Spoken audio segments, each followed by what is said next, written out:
നമസ്കാരം. ഇത് നമ്മുടെ കൊച്ചു കേരളത്തിൽ ഇന്ന് നടന്നൊരു കാര്യമാണ് കേട്ടോ. ഇത് പാലക്കാട് വാണിയംകുളം എന്ന് പറഞ്ഞ സ്ഥലത്ത് അവിടെ മദ്യലഹരിയിൽ ഒരു പ്രബുദ്ധ മലയാളി യുവാവ് വാഹനം ഓടിക്കുകയും അപകടത്തിൽപ്പെടുകയും തുടർന്ന് കാണിക്കുന്ന അഭ്യാസങ്ങളാണ് ഈ കണ്ടുകൊണ്ടിരിക്കുന്നത്. അവന് വസ്ത്രമില്ല, അവൻ്റെ ശരീരത്തിൽ വസ്ത്രമില്ല എന്ന് തന്നെ പറയാം. അതുകൊണ്ടാണ് അത് മുഴുവനായിട്ട് കാണിക്കാത്തത്.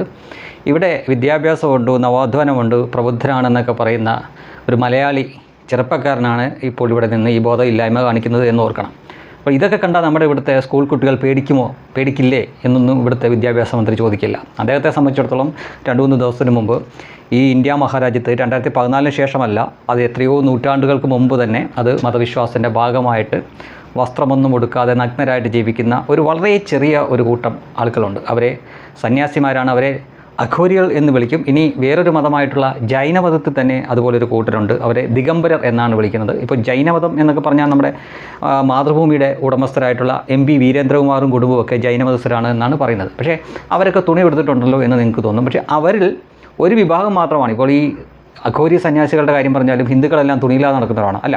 അതിൽ വളരെ മൈനോറിറ്റി ആയിട്ടുള്ള വളരെ ചെറിയ ആളുകൾ മാത്രമാണ് ഇങ്ങനെ നടക്കുന്നത്. നമ്മളെ കൊണ്ട് അത് പറ്റില്ല. കാരണം നമുക്ക് മനുഷ്യൻ്റേതായിട്ടുള്ള എല്ലാ വികാരങ്ങളും ഉണ്ട്. നമുക്ക് നഗ്നത കണ്ടാൽ, ഈ എതിർലിംഗത്തിലുള്ള നഗ്നത കണ്ടാൽ നമുക്ക് ചിലപ്പം ചിലർക്ക് വികാരം ഉണ്ടാവും, ചിലർക്ക് നാണം ഉണ്ടാവും, ലജ്ജ ഉണ്ടാവും, സ്ത്രീകളാണെങ്കിലും പുരുഷന്മാരും ഒക്കെ ആണെങ്കിലും. അപ്പോൾ നമ്മളെ കൊണ്ട് അത് പറ്റില്ല. പക്ഷേ ഇവർ ഇന്ദ്രിയങ്ങളെ അടക്കാൻ പഠിച്ചവരാണ്. അവർക്ക് ഇത്തരം വികാരങ്ങളൊന്നുമില്ല. അവരൊന്നും ഒരു സ്ത്രീയെയും ഒരിക്കലും കയറി പിടിക്കുകയോ ബലാത്സംഗം ചെയ്യാനോ ശ്രമിക്കാറില്ല. അവരുടെ പേരിൽ ഒരു കേസുകളും നിലവിലില്ല. അവർ സമൂഹ ജീവികളല്ല, റേഷൻ കാർഡില്ല, വോട്ടില്ല. ഒരു പ്രത്യേക വിഭാഗമാണ്. അവരുള്ള സ്ഥലത്തേക്ക് ശരിക്കും നമ്മൾ കടന്നു കയറിയാണ് അവരുടെ ഫോട്ടോയും മറ്റുമൊക്കെ എടുക്കുന്നത്. പിന്നെ കഴിഞ്ഞ ദിവസം ഇവിടെ സംഭവിച്ചത്, അവർ കന്യാകുമാരിയിലേക്ക് പോവുകയായിരുന്നു എന്നാണ് പറഞ്ഞത്. ആ കൂട്ടത്തിൽ അങ്ങോട്ടേക്ക് പോയി രാജീവ് ചന്ദ്രശേഖരനെയും കൂട്ടരെയൊക്കെ കാണുകയായിരുന്നു. അദ്ദേഹം പെട്രോൾ അടിക്കാൻ വേണ്ടിയിട്ട് 500 രൂപ കൊടുത്തു എന്നൊക്കെ പറയുന്നു. എന്തായാലും ക്ഷണിച്ചുകൊണ്ട് വന്നൊന്നുമല്ല. പക്ഷേ ഇങ്ങനെ ഒരു വിഭാഗവും നമ്മുടെ ഇന്ത്യ മഹാരാജ്യത്തുണ്ട്. അവരും കൂടെ ചേർന്നാണ് നമ്മുടെ രാജ്യം. അപ്പോൾ ചിലർ വിചാരിക്കും ഇന്ത്യയിൽ മാത്രമാണ് ഇത്തരം കാര്യങ്ങൾ. അല്ല, ഇന്ത്യയിൽ മാത്രമല്ല, ലോകത്ത് മുൻനിരയിൽ നിൽക്കുന്നു എന്ന് പറയപ്പെടുന്ന പല രാജ്യങ്ങളിലും ഇത്തരം ആളുകളെ കാണാൻ സാധിക്കും. അത് സംസ്കാരത്തിൻ്റെ ഭാഗമായിട്ടും വിശ്വാസത്തിൻ്റെ ഭാഗമായിട്ടും ഗോത്ര ജീവിതത്തിൻ്റെ ഭാഗമായിട്ടും ഇങ്ങനെ നടക്കുന്നവരുണ്ട്. ഞാൻ ഇപ്പോൾ കാണിക്കുന്ന ഈ ചിത്രം നോക്കുക. ഇത് UN അസംബ്ലിയിലെ ചിത്രമാണ്. അപ്പോൾ UN അസംബ്ലി എന്ന് പറയുമ്പോൾ ഇവിടെ 196ഓളം രാജ്യങ്ങൾ UN-ൽ അംഗത്വം എടുത്തിട്ടുള്ളവരാണ്. അപ്പോൾ അവരുടെ പ്രതികൾ ഇരിക്കുന്ന അടുത്താണ് ഒരാൾ ഇതാ ഈ വേഷത്തിലിരിക്കുന്നത്. നിങ്ങൾ ആവശ്യത്തിന് വസ്ത്രം ധരിച്ചിട്ടില്ല, അതുകൊണ്ട് നിങ്ങൾ പുറത്തു പോകണം എന്ന് അവിടെ നിന്ന് മറ്റു രാജ്യത്തിൻ്റെ ഒരു പ്രതിനിധിയും പറയാറില്ല. അവരെ കൂടെ ഉൾക്കൊള്ളുകയാണ്. അതൊരു ആഫ്രിക്കൻ രാജ്യമായിട്ട് പപ്പുവ ന്യൂ ഗിനിയ എന്ന് പറഞ്ഞ രാജ്യത്തിൻ്റെ തലവനാണ് വന്നിരിക്കുന്നത്. അതെ, അവരുടെ ആ ആചാരത്തെ അല്ലെങ്കിൽ അവരുടെ ആ ജീവിത രീതിയെ കൂടി ഉൾക്കൊള്ളുകൊണ്ട് അവരത് അംഗീകരിക്കുകയാണ് ചെയ്യുന്നത്. ഇനിയിപ്പോൾ ബ്രസീലിനെ നോക്കുക, അല്ലെങ്കിൽ ആസ്ട്രേലിയ നോക്കുക. അവരുടെയൊക്കെ ഭൂപ്രദേശത്തിൻ്റെ നല്ലൊരു ശതമാനവും മലയും കാടും ഒക്കെയാണ്, വനാന്തരങ്ങളും മറ്റുമൊക്കെയാണ്. അവിടെയൊക്കെ ഇപ്പോഴും പുറം ലോകത്ത് എന്താണ് സംഭവിക്കുന്നത്, അല്ലെങ്കിൽ ആധുനിക മനുഷ്യരുണ്ടെന്ന് പോലും അറിയാത്ത എത്രയോ പ്രാകൃതരായിട്ടുള്ള ആളുകൾ ഇപ്പോഴും ജീവിക്കുന്നുണ്ട്. അവർ പച്ചമാംസവും കഴിച്ച് തുണി ഉടുക്കാതെ നടക്കുന്ന ആളുകളുണ്ട്. അവരും കൂടെ ചേർന്നതാണ് നമ്മുടെ ഈ ലോകം.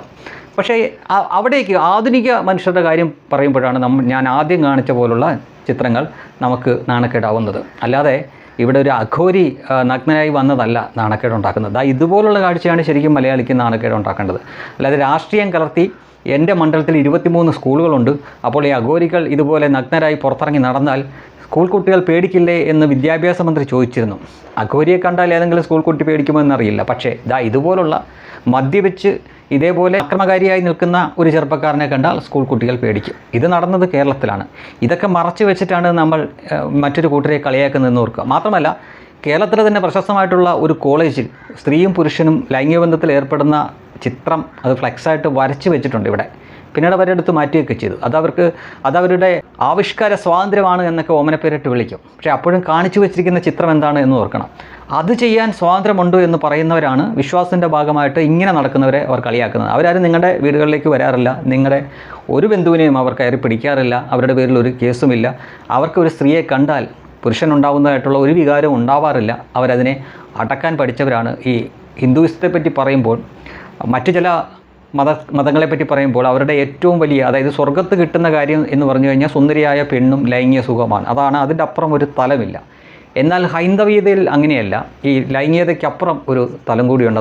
അതാണ് ആത്മീയതയുടെ ഒരു ഉന്നതമായിട്ടുള്ള തലം. അവിടെ ഈ ലൈംഗികതയ്ക്കൊന്നും യാതൊരു പരിഗണനയുമില്ല, അല്ലെങ്കിൽ അതുമായിട്ട് യാതൊരു ബന്ധവുമില്ല. അവിടെ അതിനപ്പുറത്തുള്ളൊരു തലമാണ്. ആ തലത്തിലേക്ക് പോയിരിക്കുന്ന വളരെ അപൂർവം ആളുകൾ മാത്രമാണ് ഇങ്ങനെ നടക്കുന്നത്.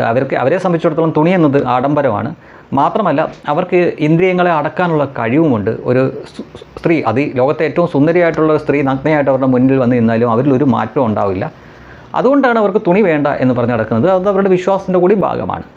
അതിനെ രാഷ്ട്രീയമായിട്ട് നോക്കിക്കണ്ട് പരിഹസിക്കാൻ ശ്രമിക്കുമ്പോൾ ലോകത്തെപ്പറ്റി അറിയാൻ ശ്രമിക്കുന്ന ഒരാളാണെങ്കിൽ യാഥാർത്ഥ്യം മനസ്സിലാക്കും. അല്ല എങ്കിൽ പ്രഭുത്വരോട് പിന്നെ പറഞ്ഞിട്ടൊന്നും കാര്യമില്ല. ഞാൻ നേരത്തെ കാണിച്ച ചിത്രങ്ങളെല്ലാം സത്യമാണ്.